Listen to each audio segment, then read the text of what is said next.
Welcome to GTPL news. నేను దీపికా రాజ్. వార్తల ముందుగా హెడ్లైన్స్ చూద్దాం.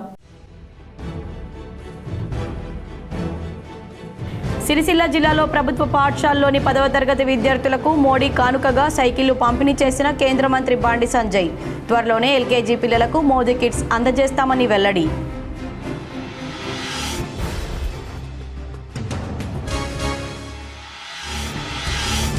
బీసీ జాబితా నుండి ముస్లింలను తీసివేస్తేనే 42% రిజర్వేషన్ బిల్లుకు మద్దతిస్తాం.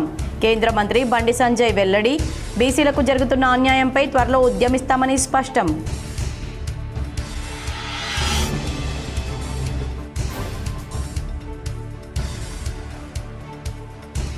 వేములవాడలో అభివృద్ధి పేరుతో కాంగ్రెస్ ప్రభుత్వం విధ్వంసం సృష్టిస్తుందని బీఆర్ఎస్ ఆందోళన.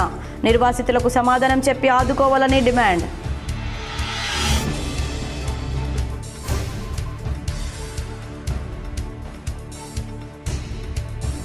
పెద్దపల్లి జిల్లాలో భార్యాభర్తల మధ్య పంచాయతీలో కత్తిపోట్లు కలకలం. 2 మృతి, మరో 4కి తీవ్ర గాయాలు.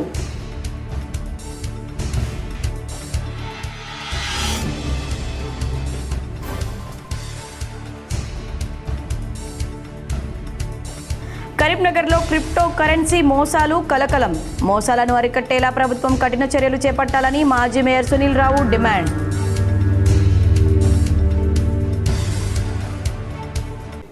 మోదీ కానుకగా కరీంనగర్ పార్లమెంట్ నియోజకవర్గంలో ప్రభుత్వ పాఠశాలల్లో 10వ తరగతి చదువుతున్న విద్యార్థులకు సైకిళ్ల పంపిణీ ప్రతి ఏటా నిర్వహించనున్నామని కేంద్ర మంత్రి బండి సంజయ్ తెలిపారు. సిరిసిల్లలో జిల్లా పట్టభద్రుల ఎమ్మెల్సీ అంజిరెడ్డి, కలెక్టర్ సందీప్ కుమార్ ఝా, ఎస్పీ మహేష్ బిగితేతో కలిసి కేంద్ర మంత్రి బండి సంజయ్ విద్యార్థులకు సైకిళ్లు పంపిణీ చేశారు. సిరిసిల్లతో పాటు తంగలపల్లిలో 10th చదువుకునే ప్రభుత్వ పాఠశాలల విద్యార్థులందరికీ బండి సంజయ్ చేతుల మీదుగా సైకిళ్లను అందజేశారు. సైకిళ్లను అందుకున్న విద్యార్థులతో కలిసి సిరిసిల్లలో సైకిల్ ర్యాలీ నిర్వహించారు. తాను పేద కుటుంబం నుంచి వచ్చానని, సొంతగా సైకిల్ కూడా ఉండేది కాదని తెలిపారు. ప్రభుత్వ పాఠశాలలో చదువుకునే విద్యార్థులంతా పేద కుటుంబాలకు చెందిన వారేనని, ఆ బాధ విద్యార్థులు పడకూడదనే ఉద్దేశంతోనే 10th విద్యార్థులందరికీ సైకిళ్లను పంపిణీ చేస్తున్నట్లు చెప్పారు. ఎంపీగా ఉన్నంతకాలం ప్రతి ఏటా 10th చదివే విద్యార్థులందరికీ ఉచితంగా సైకిళ్లను పంపిణీ చేస్తానని ప్రకటించారు. దీంతో పాటు త్వరలోనే ప్రభుత్వ పాఠశాలలో చదివే LKG నుండి 6వ తరగతి వరకు విద్యార్థులందరికీ మోదీ కిట్స్ పేరుతో బ్యాగు, వాటర్ బాటిల్, పెన్నులు, పెన్సిళ్లు, నోట్బుక్స్ అందజేస్తామని తెలిపారు. కాబట్టి సైకిల్స్ లేకపోవడం వలన ఇబ్బంది వస్తుంది. సైకిల్స్ అప్పుడు మాకు కొనిచ్చే అవకాశం లేదు. కానీ ఇప్పుడంటే కొంతమంది డబ్బులు అందరూ బైక్ల మీద కూడా పోతున్నారు, కార్లలో కూడా పోతున్నారు. వాళ్ళతో మనకు పోలికలేదు. వాళ్ళు కొనుక్కోవడం తప్పేం కాదు. కాబట్టి ప్రభుత్వ పాఠశాల విద్యార్థులకు ఈ ఇబ్బంది వస్తుంది. కాబట్టి సైకిల్ లేకుండా పొద్దులేసి బ్యాగులు వేసుకొని నడుచుకుంటూ రావడం పోయి రావడానికి సమయం అవుతుంది. కాబట్టి మీ ఇబ్బందులను దృష్టిలో ఉంచుకొని ఇవాళ ఈ సైకిళ్ళ పంపిణీ కార్యక్రమం చేస్తున్నాం. కాబట్టి మీ చదువులో మీరు ఉన్నత చదువులు చదవాలి, ఒక స్థాయికి పోవాలని చెప్పి ఒక ఆలోచనతో దానిలో మిమ్మల్ని ప్రోత్సహించడానికి మాత్రమే ఈ కార్యక్రమం చేస్తున్నాం. ప్రముఖ పుణ్యక్షేత్రం వేములవాడలో అభివృద్ధి పేరుతో కాంగ్రెస్ ప్రభుత్వం విధ్వంసం సృష్టిస్తుందని టీఆర్ఎస్ నాయకులు, నియోజకవర్గ ఇన్ఛార్జి చల్మెడ నరసింహారావు ఆరోపించారు. తిప్పపూర్ బస్స్టేషన్ వద్ద కూల్చివేసిన నిర్మాణాలను టీఆర్ఎస్ నాయకులు పరిశీలించారు. నిర్వాసితులను పరామర్శించి ప్రభుత్వ తీరు, అధికారుల వైఖరిపై ఆగ్రహం వ్యక్తం చేశారు. అభివృద్ధి పనులకు తాము వ్యతిరేకం కాదంటూనే అభివృద్ధి పేరుతో నిర్వాసితులను ఇబ్బందులకు గురిచేయడం ఎంతవరకు సమంజసమని ప్రశ్నించారు. ప్రజాప్రభుత్వం కక్షపూరితంగా 4 రోజుల నుండి వేములవాడలో విధ్వంసం సృష్టిస్తున్నారని, వేములవాడలో జరిగే పనులన్నీ ఎమ్మెల్యే ఆది శ్రీనివాస్కు తెలియకుండానే జరుగుతున్నాయని ప్రశ్నించారు. 4 రోజులుగా విస్తరణ పనులు కొనసాగుతున్నా తట్టడు మట్టి కూడా ఎత్తిపోయలేదని ఎద్దేవా చేశారు. అర్ధరాత్రి బుల్డోజర్లతో తెల్లారేసరికి ఖాళీ చేయాలని పోలీసుల పహారాలో బెదిరించి కూలగొట్టాల్సిన అవసరం ఏమొచ్చిందన్నారు. రాష్ట్రంలో ప్రజాప్రభుత్వం కొనసాగడం లేదని, ప్రజా వ్యతిరేక పాలన కొనసాగుతుందని ఆరోపించారు. వేములవాడ నియోజకవర్గంలో రాచరికపు పాలన కొనసాగుతుందని, నిరాశ్రయులకు ఎమ్మెల్యే సమాధానం చెప్పాలని డిమాండ్ చేశారు.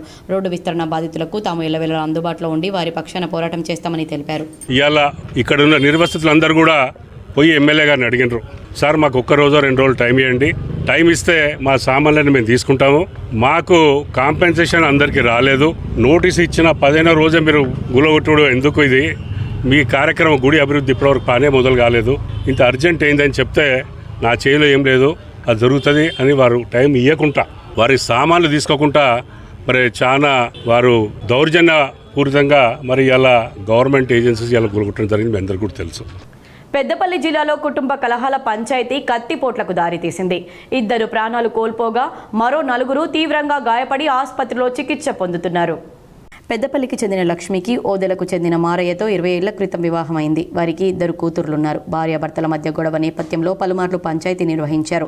ఇటీవల మారయ్యపై లక్ష్మి సోదరులు దాడి చేయడంతో దాడి విషయంపై కుల పెద్ద మనుషుల సమక్షంలో మాట్లాడుకునేందుకు సుల్తానాబాద్ మండలం సుగ్లాంపల్లికి చేరారు. ఇరు వర్గాల పెద్ద మనుషుల సమక్షంలో పంచాయతీ జరుగుతుండగా లక్ష్మి బంధువులు మారణాయుధాలతో దాడి చేశారని మారయ్య కుటుంబ సభ్యులు ఆరోపిస్తున్నారు. దాడిలో మారయ్య సోదరుడు మల్లేశం అక్కడికక్కడే ప్రాణాలు కోల్పోగా బంధువు గణేష్ ఆసుపత్రిలో చికిత్స పొందుతూ ప్రాణాలు కోల్పోయాడు. మారయ్య తండ్రి సారయ్య, సోదరుడు మదనయ్యతో పాటు మరో 4 గాయపడి ఆసుపత్రిలో చికిత్స పొందుతున్నారు. అందులో 2 పరిస్థితి విషమంగా ఉంది. పంచాయతీకి లక్ష్మి తరపున 15 మంది, మారయ్య తరపున మరో 15 మంది, మొత్తం 30 మంది పెద్ద మనుషుల సమక్షంలో ఘర్షణ చోటు చేసుకుంది.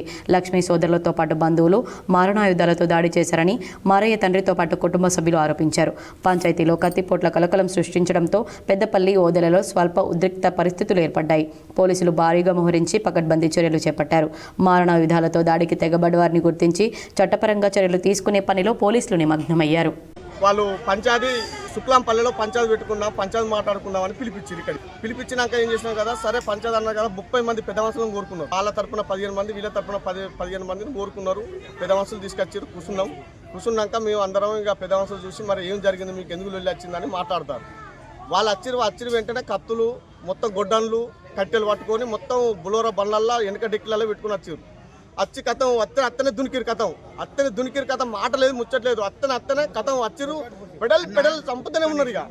ఇక్కడ మా ఓదల మీద దాడి చేశారు. ఇంకా వాళ్ళు రౌడీలను తీసుకొచ్చుకున్నారన్న, వేరే ఎవరిని తీసుకొచ్చుకున్నారు. వీళ్ళు 6 మీద దాడి చేశారు. ఒక ఆయన చనిపోయాడు, మల్లేసు చనిపోయిన ఆయన పేరు మల్లేసు. ఇంకా ఆయన ఇద్దరు సారయ్య సీరియస్ ఉన్నాడు, మదనయ్య సీరియస్ ఉన్నాడు. కరీంనగర్లో క్రిప్టో కరెన్సీ మోసాలు కలకలం రేపాయి. మోసాలను అరికట్టేలా ప్రభుత్వం కఠిన చర్యలు చేపట్టాలని మాజీ మేయర్ సునీల్ రావు డిమాండ్ చేశారు. క్రిప్టో కరెన్సీ మోసాలు కరీంనగర్లో కలకలం సృష్టిస్తున్నాయి. రాజకీయంగా దుమారం రేపుతోంది. కరీంనగర్లో బీజేపీ నేత మాజీ మేయర్ సునీల్ రావు మీడియా సమావేశంలో మాట్లాడుతూ క్రిప్టో కరెన్సీ ద్వారా ఉమ్మడి జిల్లాలో 400 కోట్లకు పైగా చేతులు మారాయని తెలిపారు. వందలాది మంది అమాయక ప్రజలు నష్టపోయారని చెప్పారు. 1,00,000కు 2 లక్షల లాభం వస్తుందని నమ్మబలికి అమాయక ప్రజలను నిలువునా ముంచుతున్నారని తెలిపారు. క్రిప్టో కరెన్సీ మోసాలపై విచారణ జరిపించి బాధ్యులపై చర్యలు తీసుకోవాల్సిన బాధ్యత ప్రభుత్వంపై ఉందని డిమాండ్ చేశారు. క్రిప్టో కరెన్సీ చేతులు మారడంలో కొంతమంది పేరుగల రాజకీయ నాయకులున్నట్లు వార్తలు రావడం జరిగిందని తెలిపారు. ప్రజలను క్రిప్టో కరెన్సీ ద్వారా 100 కోట్లు మోసం చేసిన రాజకీయ నాయకులు ఏ పార్టీలో ఉన్నా, ఎంతటి స్థాయి నాయకులైనా చర్యలు తీసుకోవాలని డిమాండ్ చేశారు. మోసపోయిన అమాయక ప్రజల సొమ్మును రికవరీ చేసి ఇప్పించేలా ప్రభుత్వం చొరవ చూపాలని బీజేపీ తరఫున డిమాండ్ చేస్తున్నామని చెప్పారు.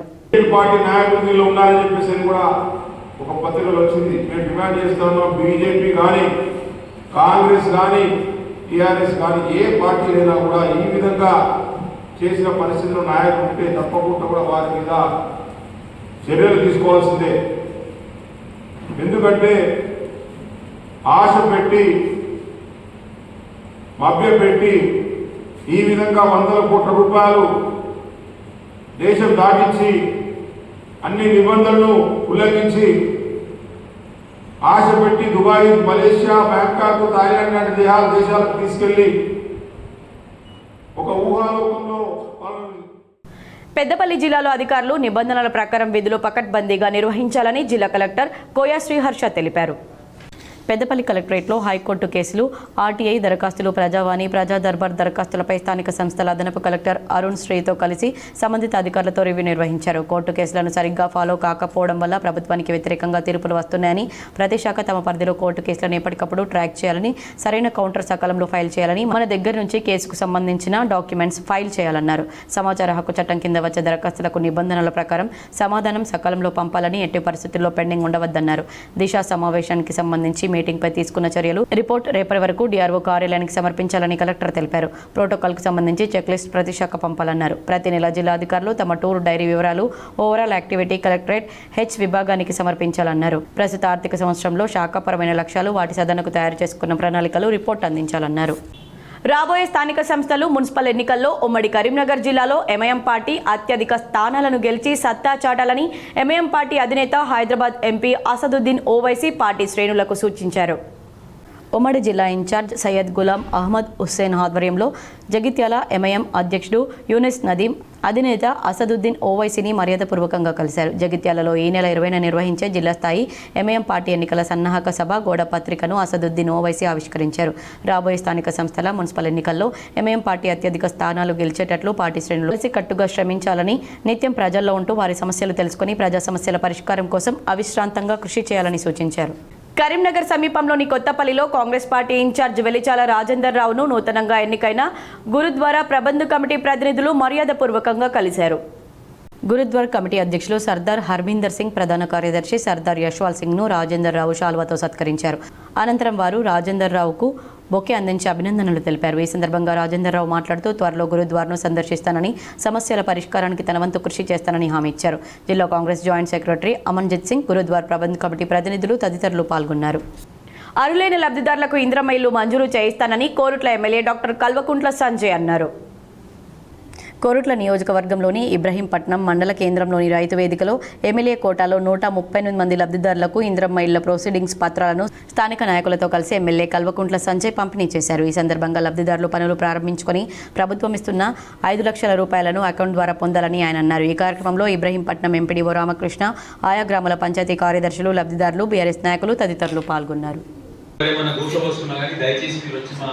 ప్రజాప్రతినిధులు చెప్పుండ్రి, వెంటనే వస్తారు మీ దగ్గరికి, మీతో సహకరిస్తారు. ఆ తర్వాత మీ ఇసుక గురించి చెప్పరే మర్చిపోయింది. మీ అందరికీ ఇసుక కూడా ఫ్రీగా తెచ్చుకోవచ్చు. మనము అర్థమైందా? మీ ఇంటి కోసం ఫ్రీగా తెచ్చుకోవచ్చు. అది ఎండిఓ గారు పర్మిషన్ ఇస్తారు మీకు, దానికి సంబంధించిన పర్మిషన్ అది కూడా చేసుకోవచ్చు. ఇంకొకటి, ఎట్లా నడుస్తున్నాయా? నీకు మంచి నడుస్తున్నాయా? పొలాలు మంచి నడుస్తున్నాయా? నాటేసిరా? నీకు రాజకీయాల బోర్డు పాపం మా వయసు ఏమనుకున్నాడు, నేను వేరే పార్టీ, ఈయన వేరే పార్టీ, ఎండిఓ గారు కాబట్టి నాకు రాజకీయాల ఫోన్. కానీ 2-3 ముచ్చట్లు చెప్పాలమ్మా. ఎందుకు ముచ్చట చెప్పాలనిపించిందంటే, ఇప్పుడే హైదరాబాద్కి వస్తున్నా, గిట్టకెళ్ళి వస్తాను. హైదరాబాద్కి వస్తున్నప్పుడు గిట్టకెళ్ళి వస్తున్నప్పుడు నాకు ఏమేమి ఎదురైతాయి? వరద కాలువ ఎదురొస్తున్నాం, మళ్ళీ మన ఎస్ఆర్ఎస్పీ కాలువ, వీడికి వచ్చినాక ఎస్ఆర్ఎస్పీ కాలువ, 2 కాలువలు ఎదురొస్తాయి. ఒకప్పుడు 10 ఏళ్ళు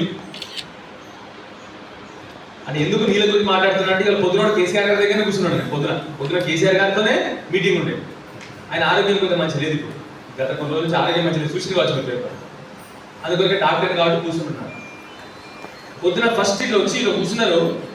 నిజంగా చెప్తున్నా, ఫస్ట్ ఏమడిగింది తెలుసా?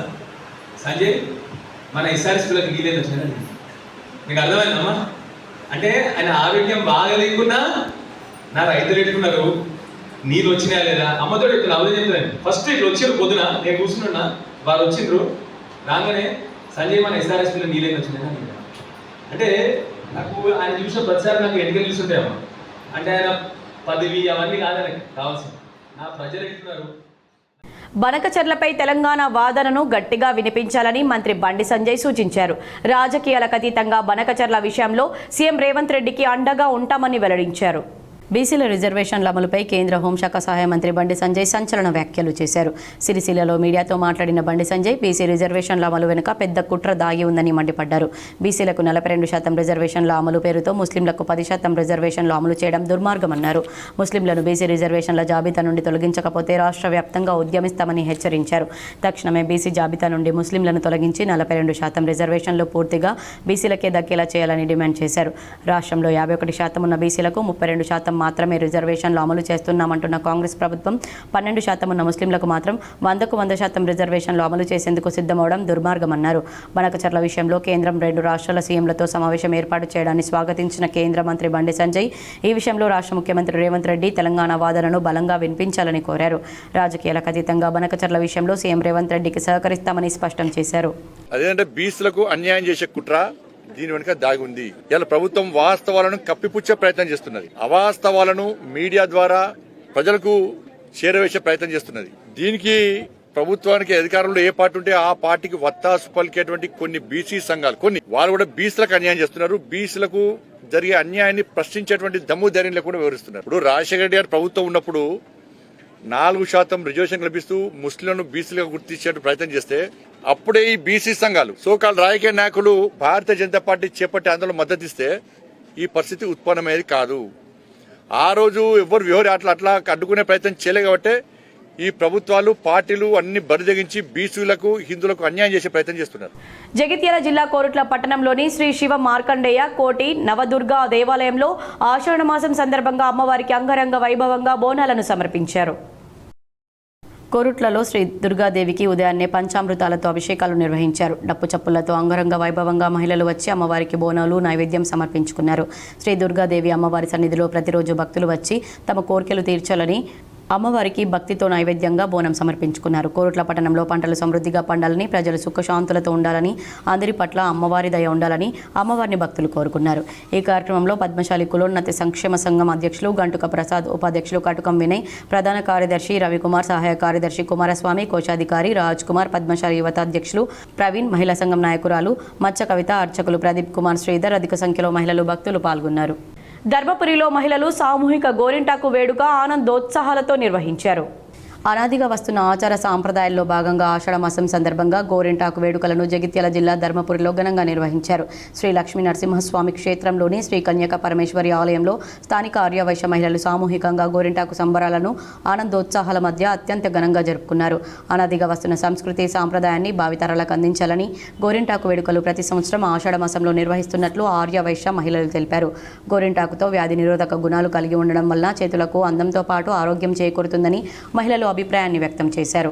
కరీంనగర్లో అభివృద్ధి పనుల పేరుతో అధికారులు నిధుల దుర్వినియోగానికి పాల్పడ్డారని మాజీ మేయర్ రవీందర్ సింగ్ ఆరోపించారు. కరీంనగర్లో అభివృద్ధి పనుల పేరుతో అధికారులు అక్రమాలకు పాల్పడ్డారని మాజీ మేయర్ సర్దార్ రవీందర్ సింగ్ ఆరోపించారు. కరీంనగర్లో బీఆర్ఎస్ నాయకులతో కలిసి మీడియాతో రవీందర్ సింగ్ మాట్లాడుతూ స్మార్ట్ సిటీలో భాగంగా ఇదివరకు పనిచేసిన అధికారులు ప్రజాధనాన్ని దుర్వినియోగం చేశారని తెలిపారు. జంక్షన్ల పేరులతో లక్షలాది రూపాయలు కొల్లగొట్టిన వారిపై క్రిమినల్ చర్యలు చేపట్టాలని డిమాండ్ చేశారు. కాపువాడలోని జంక్షన్లో కేబుల్ కోసమే 17 లక్షలు ఖర్చు చేశారని, అధికారులు చేసిన ఖర్చును చూస్తే బంగారు తీగతో కేబుల్ వేయవచ్చని స్పష్టం చేశారు. ఎల్ఆర్ఎస్ పేరుతో వసూలు చేసిన నిధులు దారి మళ్లించారని ఆరోపించారు. కరీంనగర్లో వసూలు చేసిన ఎల్ఆర్ఎస్ డబ్బులతో నగర ప్రజలకే మౌలిక సదుపాయాలు కల్పించాలని డిమాండ్ చేశారు. నిధుల దుర్వినియోగంపై special officer, collector, municipal commissioner వెంటనే విచారణ జరిపించాలని డిమాండ్ చేశారు. నా కొడుకుల కరీంనగర్ ప్రజలు తరిమి కొట్టాలి, వాళ్ళ మీద కేసులు ఎత్తున్నాం, యాక్షన్ తీసుకుంటలేరు.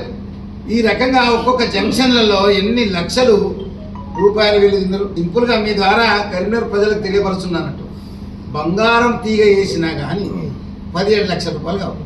బంగారం తీగ ఒక్కటే చెప్తున్నా. ఇంకా దాంట్లో విపరీతంగా ఉన్నాయి. ప్రతి దాంట్లో పోవాలనుకున్నాను నేను. ఇక సదాశివ పెళ్ళేది ఇప్పటిదాకా ఓపెన్ కాలే, ఇప్పటిదాకా పంచాయతీరాజ్ చూసుకునేది. అరే ఎందుకు ఇంత అన్యాయం? కరీంనగర్ ప్రజలు కోరుకున్నది అభివృద్ధి. అవినీతితో కూడుకున్న అభివృద్ధిని కోరుకోలేదు. దయచేసి గమనించాలి. ఎన్ని కోట్ల రూపాయలు ఇవి? కాబట్టి వీటిపై చర్య ఇద్దరు, మున్సిపల్ కమిషనర్ గారు ఐఏఎస్ ఆఫీసర్, కలెక్టర్ గారు ఐఏఎస్ ఆఫీసర్, మరి దయచేసి మీకు 2 చేతులకు దండం పెడుతున్న యాక్షన్ తీసుకోండి. వాళ్ళ మీద క్రిమినల్ కేసులు పెట్టండి. జర్నలిస్టుల అభివృద్ధికి అహర్నిశలు కృషి చేస్తానని టీయూడబ్ల్యూజే జిల్లా అధ్యక్షులు చీటీ శ్రీనివాసరావు అన్నారు.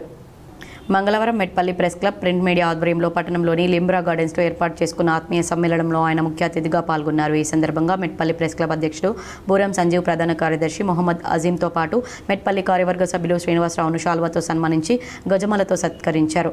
ఈ సందర్భంగా జిల్లా అధ్యక్షులు శ్రీనివాసరావు మాట్లాడుతూ జిల్లాలోని ప్రతి మండలానికి ప్రెస్ భవనం నిర్మాణం కొరకు అర్హులైన పాత్రికేయులకు ఇంద్రమ్మ ఇల్లు మంజూరీ కొరకు తనవంతుగా కృషి చేస్తానని ఆయన అన్నారు. మెట్పల్లి ప్రెస్ క్లబ్ ఆధ్వర్యంలో ప్రతి నెల సమావేశం ఏర్పాటు చేసి సభ్యులందరూ జర్నలిస్టుల సహాయ నిధి ఏర్పాటు చేయడం అభినందనీయమని, ఆ నిధితో ఆపదలో ఉన్న తోటి పాత్రికేయులకు సహాయ సహకారాలు అందించడం గొప్ప విషయమని, దాన్ని దృష్టిలో పెట్టుకుని నేను కూడా జర్నలిస్టుల సంక్షేమ నిధి కోసం స్థానికేతర నాయకుల సహకారంతో సంక్షేమ నిధి ఏర్పాటు చేస్తానని, అలాగే ప్రతి జర్నలిస్టుకు ప్రమాద బీమా, పోస్టల్ బీమా సౌకర్యాలు కల్పించేందుకు అన్ని విధాల పార్టీలకు అతీతంగా అందరి సహకారంతో అన్ని విధాల అభివృద్ధి చేసుకుందామని ఆయన అన్నారు. ఇంకా దానికంటే పెద్దది, మనం ఏదైనా మంచి వార్త రాస్తే మనం మెచ్చుకున్నాడు ఎవడు ఉండడు. ఏదైనా అవినీతిలో, అక్రమాలో, చెడు జరిగిన సమాజంలో జరిగిన వార్తను మనం ప్రపంచాన్ని చాటి చెప్పే ప్రయత్నం చేస్తే అదే మరుక్షణం మనకు 100 మంది చెట్లు తయారవుతారు. బిడ్డని సంగతి చూస్తాం, నువ్వు ఎట్లా రోడ్డు తిరుగుతావు చూస్తాం, నువ్వు అట్లా చేస్తావు ఇట్లా చేస్తావు అని చెప్పి బెదిరించి మెంటల్గా మనల్ని ఎంత గోతవుచ్చుకోనో అంత గోతవుచ్చుకుంటారు. ఈ నేపథ్యంలో నేను ఎప్పుడైనా చెప్పగలుగుతా, ఏ జర్నలిస్టుకి ఎక్కడ ఏదైనా ఆపద వస్తే, ఎక్కడైనా వానికి నిజంగా చెప్తున్నా గౌరవానికి భంగం కలిగితే నిధుడు మాత్రం కొట్లాడతా, తాత కొడక ఇన్ని రోజులు నడిచింది కానీ ఇక్కడ నుంచి నడవదు, నేనున్నా మా వాళ్ళెంబడి అని చెప్పేసి బరిగీసి కొట్లాడే అంత సత్తా నా దగ్గర ఉంది. మిత్రులారా మనం అందరం కలిసి పనిచేద్దాం.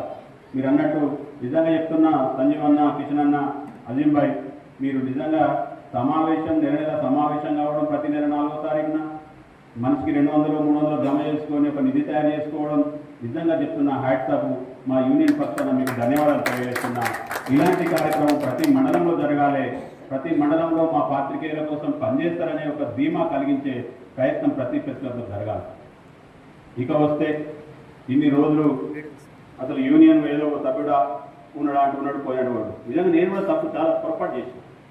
నేను 3 సంవత్సరాల పదవి కాలంలో నేను మెట్టిపల్లికి 1-2 సార్లు వచ్చినా, అది కూడా ఏదో నామకే వార్తగా వచ్చిన తప్పితే మా వాళ్ళ కష్టం ఉన్నప్పుడు ఏదైనా ఇబ్బంది అయినప్పుడు రాలేకపోయినా. అప్పుడు పరిస్థితులు వేరు.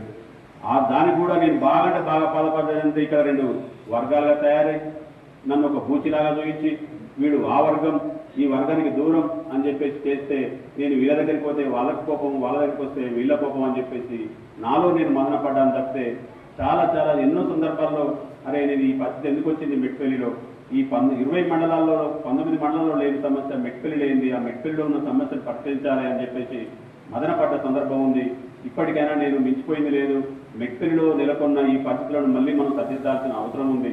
నాకు ఎవ్వరూ శత్రువు లేరన్నా, నాకు అంతా మిత్రులే. మా జైత్యాల కాడ కూడా నేను ఏదన్నా ఉంటే శత్రువులు 10 మంది 20 మంది జమ తయారైందంటే ఈరోజు నేను ముక్కుసూటిగా మాట్లాడి ఇది తప్పు బ్రదర్, ఇది కరెక్ట్ కాదు, మన స్టాండ్ ఇది కాదు అని చెప్పిన వారు చెప్తే. హైదరాబాద్లోని ప్రొఫెసర్ జయశంకర్ అగ్రికల్చర్ విశ్వవిద్యాలయం నందు రాష్ట్ర సహకార union limited chairman Manala Mohan Reddy అధ్యక్షతన సమావేశం నిర్వహించారు. హైదరాబాద్లోని ప్రొఫెసర్ జయశంకర్ అగ్రికల్చర్ విశ్వవిద్యాలయం నందు రాష్ట్ర సహకార union limited chairman Manala Mohan Reddy అధ్యక్షతన రాష్ట్రంలోని 311 సహకార సంఘాల అధ్యక్షులు, సీఈఓలతో సమావేశం నిర్వహించారు. ఈ కార్యక్రమంలో ముఖ్య అతిథులుగా రాష్ట్ర వ్యవసాయ శాఖ మరియు సహకార మంత్రి తుమ్మల నాగేశ్వరరావు పాల్గొన్నారు. అదేవిధంగా సహకార బ్యాంక్ అధ్యక్షులు రవీందర్ రావు, నిజామాబాద్ డీసీసీబీ చైర్మన్ రమేష్ రెడ్డి, వివిధ జిల్లాల డీసీసీబీల అధ్యక్షులు పాల్గొన్నారు. రాష్ట్ర గవర్నర్ జిష్ణుదేవ్ వర్మ ఈ నెల 16న నిజామాబాద్ జిల్లాకు రానున్నారు. ఈ సందర్భంగా పలు కార్యక్రమాలకు హాజరు కానున్నారు. తెలంగాణ యూనివర్సిటీలో registrar professor M Yadagiri, controller professor K Sampath కుమార్లతో కలిసి మీడియా సమావేశం నిర్వహించారు.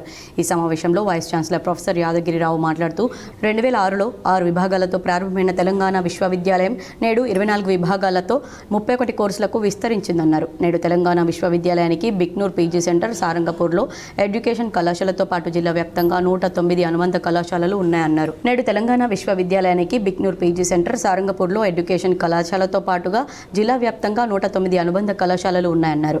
ఈ స్నాతకోత్సవంలో 2014 నుండి 2023 వరకు పోస్ట్ గ్రాడ్యుయేషన్లో 15,557 మంది విద్యార్థులు, గ్రాడ్యుయేషన్లో 60,660 మంది విద్యార్థులు, బ్యాచిలర్ ఆఫ్ ఎడ్యుకేషన్లో 10,079 మంది విద్యార్థులు తమ డిగ్రీలు పూర్తి చేశారన్నారు. ఈ స్నాతకోత్సవంలో 16 మంది దాతల సహకారంతో 16 విభాగాల నుండి మొదటి ర్యాంకు పొందిన 130 మంది విద్యార్థులకు గోల్డ్ మెడల్స్ మరియు జూన్ 30, 2025 వరకు 7 విభాగాల్లో పరిశోధనలు పూర్తి చేసుకున్న సుమారు 156 మంది పరిశోధకులకు పిహెచ్డి పట్టాలు గవర్నర్ మాన్యశ్రీ జిష్ణుదేవ వర్మ చేతుల మీదుగా అందజేయడం జరుగుతుందన్నారు. ఈ స్నాతకోత్సవానికి ఐఐసిటి మాజీ డైరెక్టర్ ఆచార్య చంద్రశేఖర్ ముఖ్య అతిథిగా హాజరు కానున్నారు. ఈ స్నాతకోత్సవానికి ఐఐసిటి మాజీ డైరెక్టర్ ఆచార్య శ్రీవారి చంద్రశేఖర్ ముఖ్య అతిథిగా హాజరు కానున్నారన్నారు. 2006లో ప్రారంభించబడి కేవలం ఒకే ఒక కాన్వకేషన్ ఇప్పటి వరకు 2013లో నిర్వహించడం జరిగింది. ఈ కాన్వకేషన్లో సుమారు 157 పిహెచ్డీలు, 132 గోల్డ్ మెడల్స్ ఇవ్వడం జరుగుతుంది.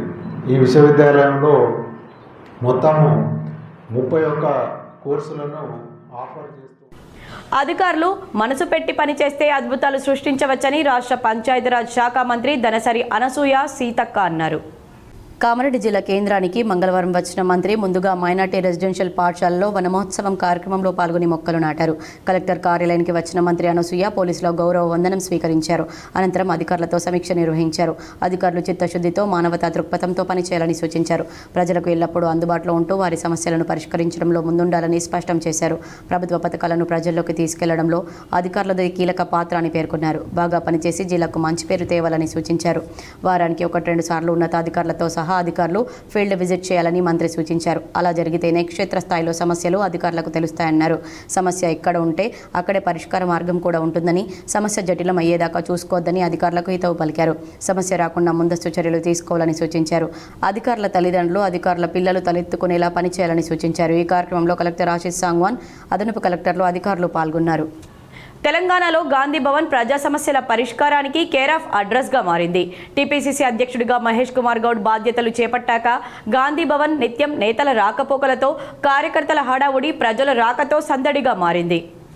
TPCC chief MLC Mahesh Kumar Goud వ్యూహాత్మక ఆలోచనలు పార్టీని క్రమంగా ప్రజలకు చేరువ చేయడంతో పాటు బలోపేతం దిశగా నడిపిస్తున్నాయి. టీపీసీసీ చీఫ్ ఆదేశాల మేరకు ప్రజలకు ప్రభుత్వాన్ని దగ్గర చేయాలని లక్ష్యంతో ప్రారంభించిన మంత్రులతో ముఖాముఖి ప్రతిరోజు 2 ప్రజాప్రతినిధులు అందుబాటులో ఉంటూ కార్యక్రమాలు విజయవంతంగా కొనసాగుతున్నాయి. ఎంపీలు, ఎమ్మెల్సీలు, ఎమ్మెల్యేలు, కార్పొరేషన్ చైర్మన్లతో పాటు ముఖ్య నేతలను ప్రజల్లో ఉండేలా చేసే ప్రయత్నం సాగుతోంది. గాంధీ భవన్ కేంద్రంగా ప్రజా సమస్యల పరిష్కారానికి పార్టీ ముందుకు అడుగులు వేస్తుంది. నాయకులు, కార్యకర్తలు, ప్రజాప్రతినిధుల చైతన్యంతో గాంధీ భవన్ కలకలలతో నిండిపోతోంది. ప్రభుత్వ పథకాలను ప్రజల్లోకి తీసుకెళ్లడంలో కాంగ్రెస్ పార్టీ కీలక పాత్ర పోషిస్తుంది. ముఖ్యమంత్రి రేవంత్ రెడ్డి, మంత్రులతో పీసీసీ చీఫ్ మహేష్ కుమార్ గౌడ్ సమన్వయంతో ఒకవైపు అధికార పరంగా ప్రజలకు మేలు చేసే విధానాలను అమలు చేయడం, మరోవైపు పార్టీ కార్యక్రమాలను విస్తృతంగా నిర్వహించడం జరుగుతోంది. రాజ్యాంగ పరిరక్షణ కోసం ఏఐసీసీ పిలుపు మేరకు రాష్ట్రంలో జై బాపు, జై భీమ్, జై సంవిధాన్ కార్యక్రమాన్ని కాంగ్రెస్ నేతలు మహేష్ అన్న సలహాలతో విజయవంతంగా నిర్వహిస్తున్నారు. ఈ కార్యక్రమానికి ప్రజల నుంచి అపూర్వ స్పందన లభిస్తోంది. సమానత్వం, హక్కుల పరిరక్షణపై ప్రజల్లో చైతన్యం పెంపొందించే విధంగా కార్యక్రమం కొనసాగుతోంది. పార్టీ సంస్థాగత నిర్మాణం కోసం టీపీసీసీ సరికొత్త ప్రణాళికలు అమలు చేస్తుంది. జిల్లాల ఇన్ఛార్జీలు, పార్లమెంట్ నియోజకవర్గాల వారీగా ఉపాధ్యక్షులు, ప్రధాన కార్యదర్శులు, పరిశీలకులను నియమిస్తూ పకడ్బందీగా వ్యవస్థను సిద్ధం చేస్తున్నారు. జిల్లాల్లో సమావేశాలు నిర్వహించి నాయకులను ఎంపిక చేయడంలో పారదర్శకతకు పెద్దపీట వేస్తున్నారు. ఇక పీసీసీ అధ్యక్షుడిగా మహేష్ కుమార్ గౌడ్ పదవిలోకి వచ్చిన దాదాపు 10 నెలల్లో పార్టీకి నూతన ఉత్సాహాన్ని నింపుతున్నారు. ప్రజలతో, నేతలతో, కార్యకర్తలతో సమన్వయం కల్పిస్తూ గాంధీ భవన్ను ప్రజాస్వామ్య చర్చల అడ్డాగా మారుస్తున్నారు. ఇవన్నీ చూస్తుంటే మహేష్ అన్న వ్యూహాలు ఫలిస్తున్న వేళ ఇది అని నాయకత్వ వర్గం గర్వంగా చెబుతోంది. దేశంలోనే వ్యాక్సిన్ల ఉత్పత్తిలో 33% కేవలం జీనోమ్ వ్యాలీ నుండే ఉత్పత్తి చేస్తున్నామని ముఖ్యమంత్రి రేవంత్ రెడ్డి అన్నారు. కోవిడ్ వైరస్ ప్రపంచాన్ని భయపెడుతున్న సమయంలో జీనోమ్ వ్యాలీ నుంచి వ్యాక్సిన్లు తయారు చేశామని, ఇక్కడి నుంచే ప్రపంచ దేశాలకు వ్యాక్సిన్లు సరఫరా చేయగలిగామన్నారు. ఇవాళ మేడ్చల్ మల్కాజ్గిరి జిల్లా జీనోమ్ వ్యాలీలో ఐకోర్ బయాలజిక్స్ కొత్త యూనిట్కు భూమి పూజ కార్యక్రమానికి సీఎం ముఖ్య అతిథిగా హాజరయ్యారు. ఈ సందర్భంగా సీఎం మాట్లాడుతూ జీనోమ్ వ్యాలీలోని పరిశ్రమలు తెలంగాణకే ఒక గుర్తింపును తీసుకువచ్చాయన్నారు. 2047 నాటికి తెలంగాణ $3 ట్రిలియన్ ఎకానమీని సాధించడమే తమ లక్ష్యమని, అందులో భాగంగా తెలంగాణ రైజింగ్ 2047 విజన్ డాక్యుమెంట్ను ఈ ఏడాది డిసెంబర్ 9న ఆవిష్కరించబోతున్నామని చెప్పారు. భారత ప్రభుత్వం ముందుంచుకున్న లక్ష్యం 30 ట్రిలియన్ ఎకానమీకి తమ వంతు తోడ్పాటును అందిస్తామన్నారు. ఈ లక్ష్యాలకు అనుగుణంగా పాలసీలు, అనుమతులు, మౌలిక సదుపాయాలను అభివృద్ధి చేస్తున్నామన్నారు. ప్రభుత్వాలు మారిన పరిశ్రమల ఏర్పాటుకు పాలసీలు, రాయితీలు, అనుమతుల విషయంలో విధానపరమైన నిర్ణయాలను మెరుగుపరుచుకుంటూ ముందుకు వెళ్లడమే తప్ప ఎక్కడా పరిశ్రమలకు ఇబ్బంది కలిగే విధంగా ప్రభుత్వ నిర్ణయాలు లేవన్నారు. ఇప్పుడు మా ప్రభుత్వం మరింత మెరుగైన పారిశ్రామిక విధానాలను తీసుకువచ్చి పెట్టుబడులను ఆకర్షించాలని ప్రయత్నం చేస్తున్నామన్నారు. ఈ 18 నెలల కాలంలో మా ప్రభుత్వం 3,28,000 కోట్ల పెట్టుబడిని తెలంగాణకు ఆకర్షించగలిగామన్నారు. తెలంగాణ ప్రపంచంతోనే పోటీ పడేలా ప్రపంచ స్థాయి పరిశ్రమలకు ఆకర్షించే లక్ష్యంతో పనిచేస్తున్నామన్నారు. ఈరోజు దేశంలోనే వ్యాక్సిన్ ఉత్పత్తిలో 33% కేవలం జీనోమ్ వ్యాలీ నుంచే మనం ఉత్పత్తి చేస్తున్నామంటే, అదేవిధంగా బల్క్ డ్రగ్స్లో 40% ఈ ప్రాంతం నుంచే ఉత్పత్తి చేస్తున్నాము అని అంటే ఇక్కడి పరిశ్రమలు, పారిశ్రామికవేత్తలు ఎంత నిబద్ధతతో పనిచేస్తూ ఈరోజు దేశానికే పేరు తీసుకొచ్చింది. అదే కాకుండా కోవిడ్ ప్రపంచాన్నే భయపెడుతున్న సందర్భంలో కోవిడ్ పేరు తలుసుకోవడానికే, కోవిడ్ వచ్చింది అని అంటే కుటుంబ సభ్యులు కూడా వాళ్ళని తాకడానికి, వాళ్ళని చూడడానికి భయపడుతున్న సందర్భంలో జీనోమ్ వ్యాలీ నుంచే మనం వ్యాక్సిన్ తయారు చేసి ప్రపంచ దేశాలకు, దాదాపుగా 100 దేశాలకు ఇక్కడి నుంచే మనం వ్యాక్సిన్ అందించినామంటే ఆ గొప్పదనం కూడా ఇక్కడి పారిశ్రామికవేత్తలది, ఇక్కడి పరిశ్రమలు ఉత్పత్తి చేసిన వ్యాక్సిన్ అని చెప్పి తెలంగాణ రాష్ట్ర ప్రభుత్వం గర్వంగా చెప్పుకుంటుంది. వార్తలు ముగించే ముందు హెడ్లైన్స్ మరోసారి. సిరిసిల్ల జిల్లాలో ప్రభుత్వ పాఠశాలలోని 10వ తరగతి విద్యార్థులకు మోడీ కానుకగా సైకిళ్లు పంపిణీ చేసిన కేంద్ర మంత్రి బండి సంజయ్. త్వరలోనే ఎల్కేజీ పిల్లలకు మోదీ కిట్స్ అందజేస్తామని వెల్లడి.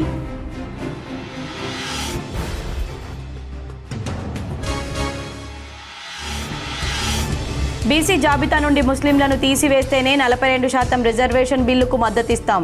కేంద్ర మంత్రి బండి సంజయ్ వెల్లడి. బీసీలకు జరుగుతున్న అన్యాయంపై త్వరలో ఉద్యమిస్తామని స్పష్టం.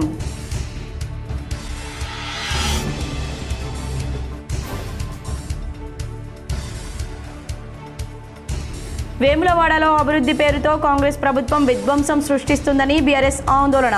నిర్వాసితులకు సమాధానం చెప్పి ఆదుకోవాలని డిమాండ్.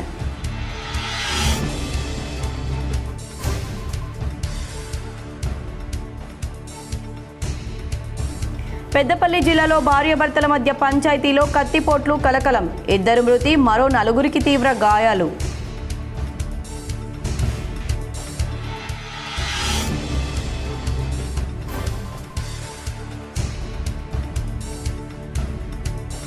కరీంనగర్లో క్రిప్టో కరెన్సీ మోసాలు కలకలం.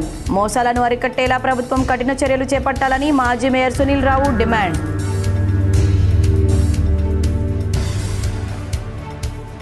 ఈ వార్తలు ఇంతటితో సమాప్తం. తిరిగి ప్రసారమయ్యే వార్తల్లో మళ్ళీ కలుద్దాం. అంతవరకు చూస్తూనే ఉండండి మీ GTPL.